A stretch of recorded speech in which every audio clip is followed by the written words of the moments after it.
હું એની માં છું, આ ઘરની પત્ની છું, હું આદિત્યની પત્ની છું, સમજી ગઈ ને?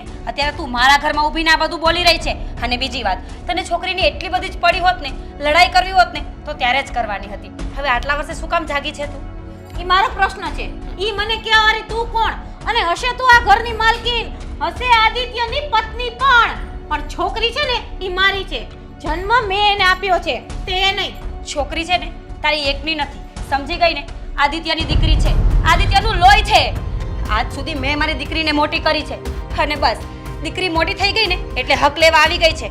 જો મને તારાથી કોઈ દુશ્મની નથી, મારે તારાથી કંઈ જ લેવા દેવા નથી, પણ મહેરબાની કરીને દર્શના સિવાય જે વાત કરવી હોય ને એ તું કરી શકે છે. જો સાંભળ, તું જે હોય તે, મારે પણ તારી સાથે કોઈ દુશ્મની નથી ને તારી સાથે કોઈ પણ લેવા દેવા નથી.